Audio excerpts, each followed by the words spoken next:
알렙리아. 안녕하세요. 전 알렙TV의 알렙 목사입니다.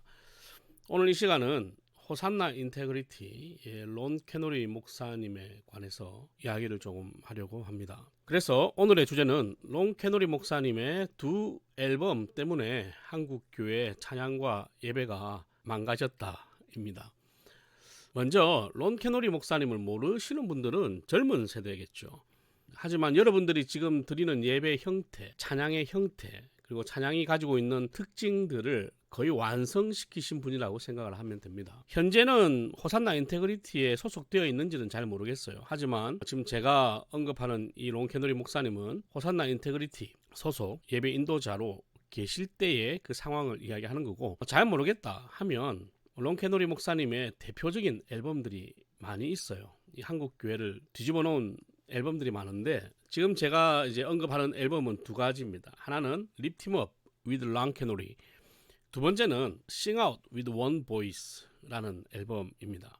제가 지금 론 캐노리 목사님을 비판하는 게 아니에요. 저는 론 캐노리 목사님을 좋아하고 존경합니다. 지금 어떤 삶을 사시는지는 모르지만 분명히 저희 세대, 특히 저 같은 사람들에게 아주 큰 영향력을 주셨고, 지금 저희들이 목회를 하고 찬양에 대한 생각을 하고 있게끔 만들어 주신 분이기도 하죠. 그러면 제가 지금 이야기를 왜 꺼냈느냐, 이 립팀업이라는 앨범과 싱아웃이라는 앨범이 왜 한국교회의 예배를 망쳐놨는가, 이 론 캐노리 목사님의 두 앨범 때문에 우리나라 예배의 형태가 바뀌어버렸어요. 뭐냐면 드리는 예배에서 보고 듣는 예배로 바뀌었다는 거예요. 보는 예배, 듣는 예배. 이 앨범 이후에 어떤 현상이 일어났냐면, 물론 저의 주관적인 견해입니다만, 그 전에는 어떤 형태의 음악을 쓰든지 간에 깊은 영성의 예배 인도자가 예배 인도를 했어요.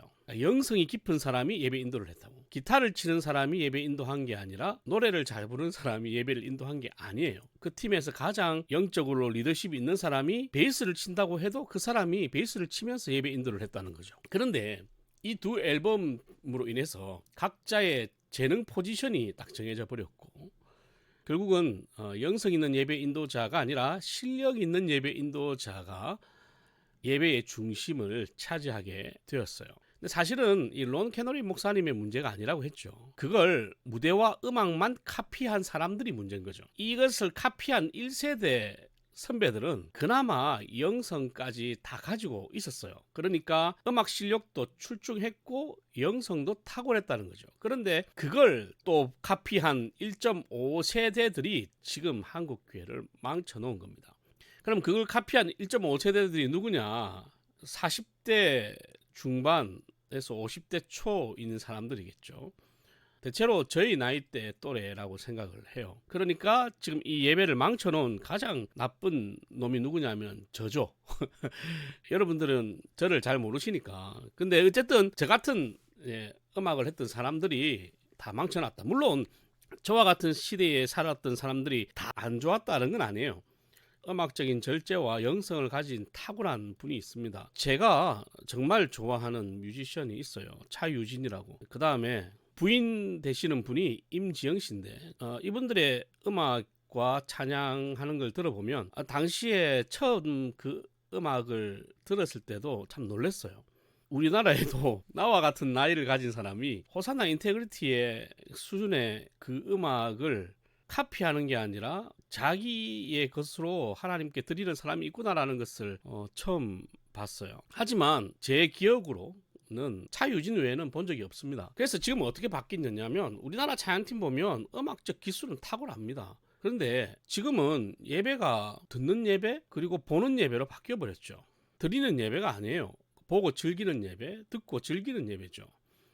찬양을 하면 내 안에 아드레날린이 막 분비가 돼요. 점프하고 열심히 춤을 추면서 찬양하는데 그 안에 회개의 눈물과 통곡이 없어요. 그게 꼭 성령 하나님의 역사냐라고 이야기하면, 분명 하나님이 역사하셨음이 확실한 예배 속에 그런 현상이 나타나지 않을 수가 없거든요. 과거에는 기뻐하며 왕께를 불러도 한쪽에서는 춤을 추고 있고 한쪽에서는 울었다니까요. 그러면 어떻게 해야 되느냐? 저는 다시 보이지 않고 들리지 않는 예배로 돌아가야 된다고 생각을 해요. 이게 예배를 회복하는데 가장 처음 시작돼야 될 부분이 아닌가. 예배 인도자가 노래 잘 부르고 실력 있는 사람이 되면 안 된다. 예배 인도자는 목사가 되어야 된다고 생각을 합니다. 왜냐하면 장로교 헌법에 보면 목사의 직무가 찬송 인도거든요. 그게 목사의 직무예요. 노래 잘하는 사람이 아니라 노래 못해도 돼. 목사가 예배 인도자가 되어야 돼요.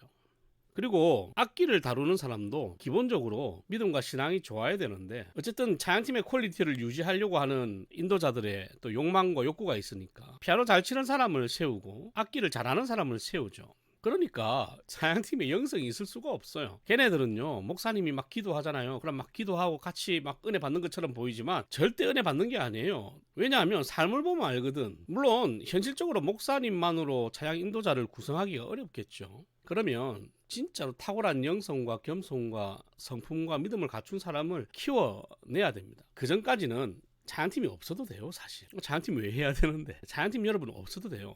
이렇게 구성할 때까지 기다릴 줄 아는 게 교회를 살리는 것이고 예배를 살리는 것이라고 생각을 해요. 생각해 보십시오. 목사의 영성과 성품과 믿음과 신학적인 것을 갖춘 사람 중에 거기에 음악성까지 다 갖춰.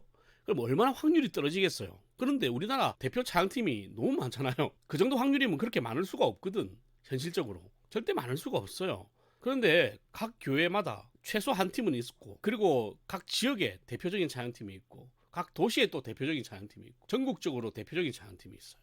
여러분, 이게 벌써부터 이미 잘못되어 가고 있다는 증거이기도 하죠. 립팀업으로 우리는 듣는 예배를 받아들였고 싱아웃으로 보는 예배를 받아들였어요. 여러분, 이 앨범이 잘못된 게 아닙니다. 저는 이 앨범을 추천해요. 제발 좀 많이 들으세요. 제 인생에 딱 하나만 뽑아라 하면 저는 립팀업을 뽑습니다. 근데 이 앨범이 우리에게 주는 게 아니라 이 앨범을 받아들인 우리가 잘못인 거지. 잘못 받아들인 거야. 그러면 지금 이걸 되돌리려면 어떻게 되돌릴 것이냐. 귀는 이미 열려버렸고 눈은 이미 열려버렸는데 어떻게 해야 되느냐. 보이지 않고 들리지 않는 예배 필요하다. 뭐 어떤 식으로 가야 되느냐, 그거는 여러분들이 찾으세요. 다 아시잖아요. 사실 어떻게 얼마나 지금 망가졌는지 여러분들이 다 느끼시잖아요. 우리와 같은 세대에 있던 사람들 대부분이 이걸 느낄 거라 생각하고, 어쨌든 론케노리 목사님이 세우려고 했던 하나님의 나라 그리고 예배, 그걸 받아들였던 우리 1세대들, 하지만 또 그 1세대를 카피했던 1.5세대 2세대들이 본질은 빼고 보고 듣는 것만 카피하는 바람에 이렇게 된 것이다. 앞으로는 보고 듣는 걸 빼고 본질을 먼저 예배하는 찬양팀으로 만들어 가야, 성가대로 만들어 가야 앞으로 미래 한국교회가 더 악해지는 세상에서 살아남을 수 있지 않을까. 한번 생각할 거리라 생각해서 영상을 남깁니다. 립팀업, 싱아웃 꼭 들어보십시오. 그리고 뮤직비디오 같은 게 있으니까 그것도 꼭 보십시오. 그러면 제가 무슨 말 하는지 이해가 되실 겁니다. 할렐루야.